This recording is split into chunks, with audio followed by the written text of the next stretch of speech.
Cool. So, if you know the church planting loop, we did steps 1 through 3 last time. And now we're on to step 4. So, in the wad of paper you've got in your hands,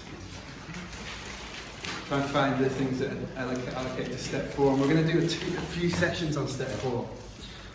And the reason for that is, step 4 is one of the critical steps in our planting loop. And it's about team. Basically, if you look at and we've not done an extensive study, it's still anecdotal in lots of ways, but if you look at the history of church plants that fail, a critical factor in that failure was lack of team. So hence why this is critical in the step. And so we're going to do a few sessions on this team. But like we did last time, you guys you're going to get together into small groups to sort of bash this out, because there's lots of learning in this room, isn't there? Like, we've all got learned experience and stuff around, specifically around this as well. So for my session now, we're going to have about 15 minutes, and then I've got some questions for you to go into your small groups. And I apologise, there's 13 questions.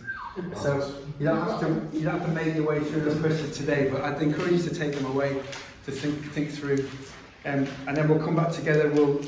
We'll do some praying around teams, because as you'll see, and as I imagine you know, if you're not praying for this, then we've got a problem. Prayer is the foundation. And look at some different ways that we gather teams, an alternative pathway, hot off the press, a different way of looking at this. John's going to bring it to us. And then it's really exciting. We've got Solomon going to speak to us a bit later on about church planting in India, which is really exciting. I'm so glad he's with us, part of the team. Graham's going to come and do a book review, which is going to be excellent.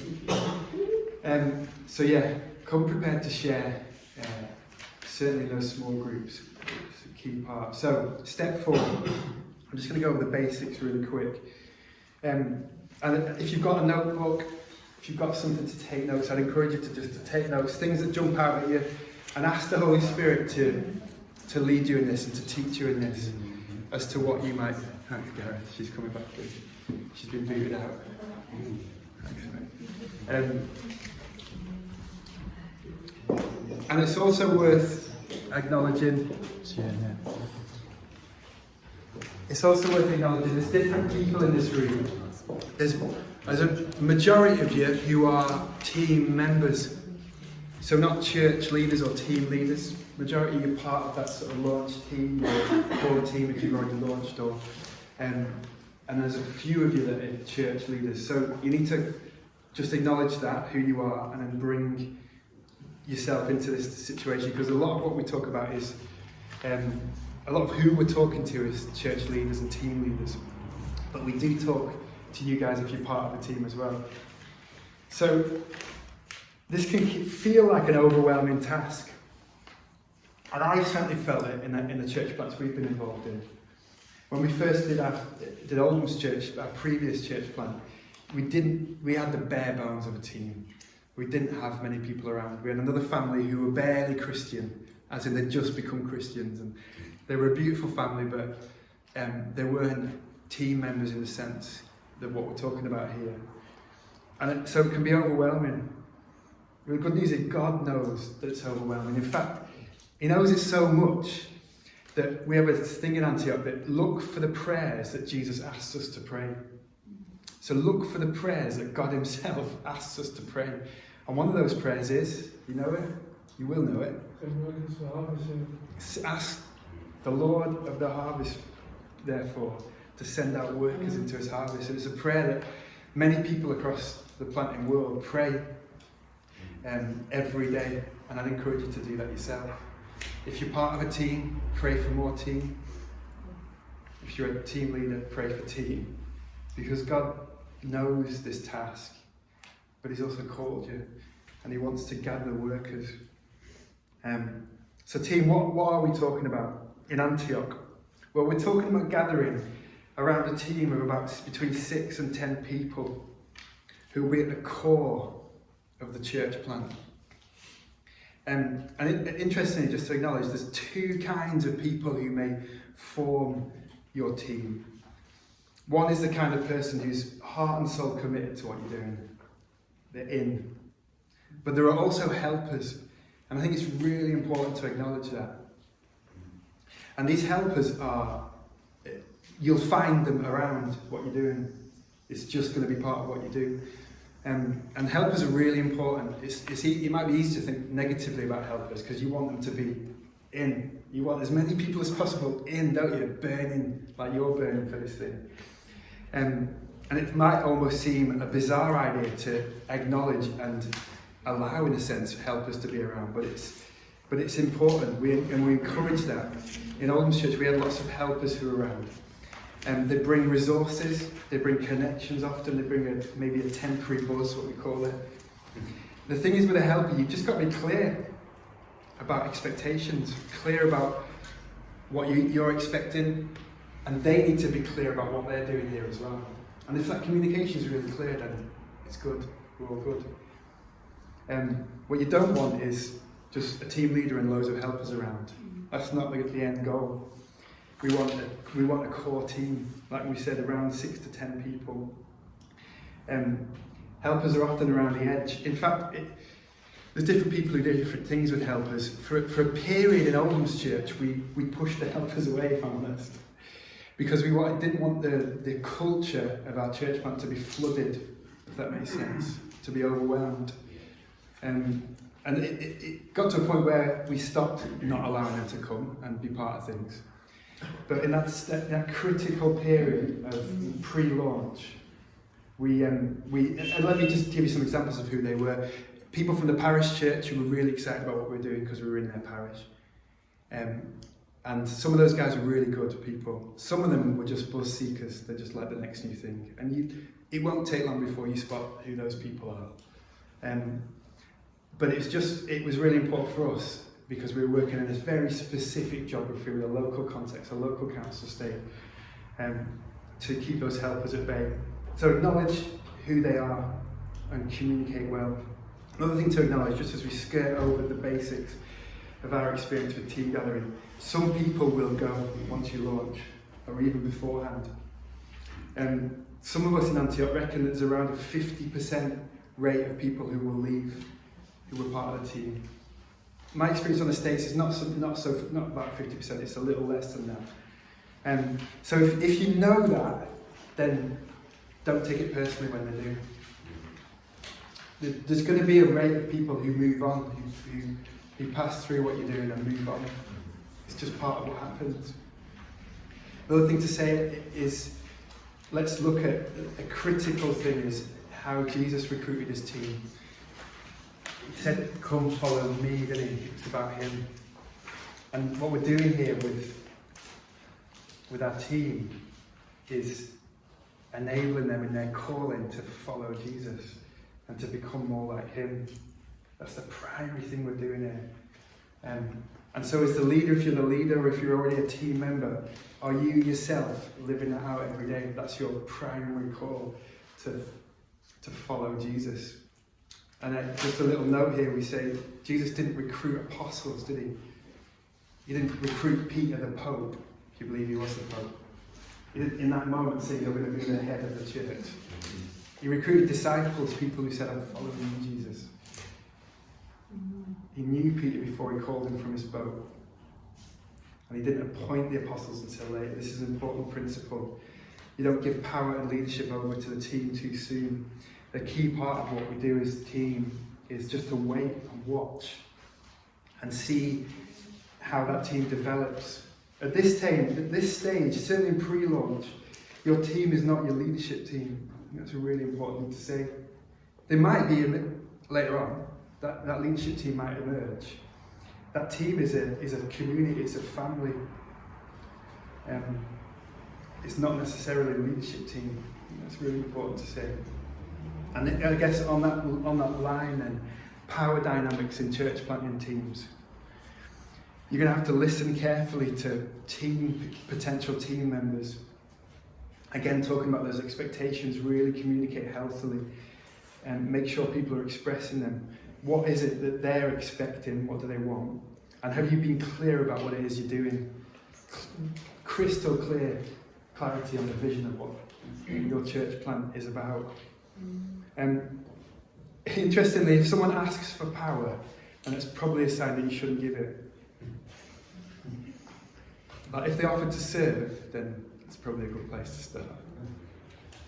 Now, I've not had many people who come and ask for power, but I think there are people around who do get drawn to what sort of things we're involved in. I'm constantly baffled by the amount of church hoppers there are, people who just seem to bounce around churches. And not everyone, but there's often a wake of interesting situations after them once they've bounced around. And they might gravitate. We're about to launch in Breakneck, Bolton, on the 6th of March, in fact. We're going to launch Sunday the 6th of March, 10:30 in the morning. Be there if you want. We'd love to have you there. We're meeting in a pub on our council estate. And we as a team, we've been talking about this, that we expect there will be Christians who come out and love what we're doing and start attaching themselves to us, which is great. Like, the Lord might call them to do that, but if we're not crystal clear with our vision, crystal clear with our expectations of what it means to be part of what we're doing here, then we've got a problem. One thing we've noticed, certainly on the estate side, and I think it's true on the diverse side as well, is in our churches, you can't be a spectator for long. Like, it just doesn't really work, being a spectator. So, how would you recruit team members? Here's just a few tips. The leader has to be the lead on this. It's one of the leader's key tasks. Which, the leader shares the vision, but also draws that team in, finds that team. We're going to help you as a network to do that as well. That's one of our key tasks, certainly me and John's key tasks. To have our eyes and ears open on the ground. If it's a community that we know already that we help. You might get someone from another church. It's difficult to what they call sheep steal. It doesn't always work. But it's an interesting time in this last 2 years, because there's lots of people who are unsettled, I've noticed, in churches. There's what we call a big back door in lots of churches, where they're just sort of leaving and just seeping out. So there might be opportunity there to draw someone in there to what you're doing, who's looking. But again, clarity and expectations and vision is so important. Keep your ear to the ground. People move all the time. This is particularly true if you've got geographical context, certainly on the estate side.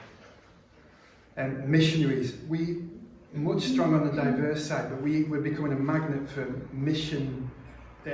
returning missionaries effectively. People who are coming back to the UK or being sent to the UK to come and be part of our team. So talk to John particularly about that, because that's a key thing that is becoming a place where we get a team from. And then we've written 5 virtues of team. There are more, this is not exhaustive, but we've recognised these 5. Love, clarity, faith, humility and service. Love, we're a family. As a team, we're going to go through hard times and joyous times together. We have to have each other's back. Clarity. We have to have a crystal clear clarity about what we're doing. We're not doing projects. We're not even primarily doing social action projects. We're here primarily to plant a church here, in this place, amongst this people. And if the people around you don't know that, then there's a problem. You need to tell them more clearly, I guess. Share that vision more clearly. Faith. I talk about that we try and inhabit what Jesus meant when he said, apart from me, you can do nothing. The problem is everything in our flesh wants to do something without Jesus, doesn't it? Our default behaviours are self-sufficiency. Faith is a virtue of our teams. 4, humility. Are you humble? Is there a culture of humility in your team? C.S. Lewis says, it's a famous quote, you'll know it, I presume. Humility is not thinking less of yourself, thinking of yourself less. Humility is not thinking less of yourself, it's thinking of yourself less. Key signs that you're not humble. Do you get angry with the churches too quickly? There's other signs, isn't there? Culture of humility. Number 5, service. We've talked about this, a culture of service. A team will be a team of service. A little side note before I go into these 13 questions and we're going to go into small groups, is team gathering isn't black and white, it's a messy business. So just to put that out there, we're dealing with human beings, aren't we? We're the Church of Jesus, we're his family. If it's going to be messy at points. So there's moments where it'll feel great, it won't feel quite like it's working how it should do, and that's alright. It comes with the territory. But if you can communicate clearly, if you talk about the commitment that you're expecting in this team clearly, and both sides share expectations, set that bar clear, but recognise that it's messy as well, then you'll be on the right track. So 13 questions. Let me hand these out. And like I said, you might want to smash through 13 in your small group time. You might just want to look to the ones that jump out at you. 13 questions to think about team gathering. Number 1. This is just something you might want to do first actually in your small groups. Think about teams that you've been part of, other teams in different contexts. How was that team gathered? And what worked in that team and what didn't work. Some examples of some unhealthy teams is always good to learn from. Number 2, how are you going to pray for God to send a team? Like, how are you going to make this a discipline to pray for team? It's actually a great recruitment technique to get other people to pray for team as well. Obviously, all the team needs to pray for it, but get others to pray. Number 3, how are you going to network? This might come more or less naturally to you, but it is important. How are you going to talk to folks who are potential team people? Locally, regionally. Most healthy teams I've been part of have been gathered through relational links. So where are you going to look for your networking? Number 4, vision. Who are you? How can you be clear about what it is you're doing? Number 5, what cold-faced ministry can you invite potential launch team people into? John's going to speak to this in the alternative step a little bit. Number 6, as you build team, in some cases the team will change. How will you communicate commitment time frames? You may lose people on the way. Put review time frames on things, that can sometimes be helpful. Number 7, a small team that is together and focused is more common in Antioch than a larger team. How does this help frame your thinking as you seek to build and gather a team? Number 8, who are your helpers? Why are they there? How are you keeping differentiation between helpers and team? Number 9, your launch team will not necessarily be a leadership team. As you wait and watch who's who, what gifts and skills are you seeing? And I'm not just talking about gifts and skills that people say they have, just watch to see gifting and skill, because it'll emerge, particularly in times of crisis. Just a key principle of waiting there, I think, and watching.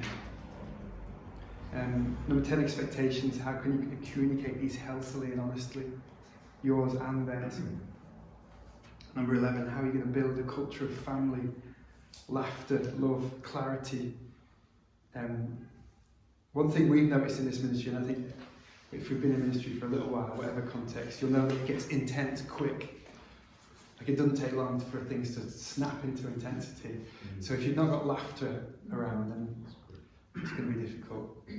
I'm not just saying you laugh through everything, I'm just saying if you're not having fun together. I talk about it regularly.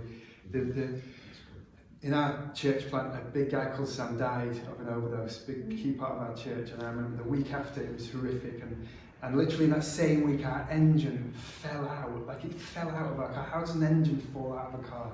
It literally fell out of the bonnet and bottom onto the street. And then it'd been a horrendous week, obviously, and one of our guys in our church just said, should we just all go to Blackpool, dress up, and go and get chippy? And I was like, are you on drugs? But we all did it, and it was the tonic that we needed, the family and that laughter. And number 12, who are you missing? Who's not in your team? Where are the holes maybe? And you might want to use APEST for that. Who's missing? And so who are you going to look for and pray for? And then 13, did I mention this? How are you going to pray? Prayer is critical.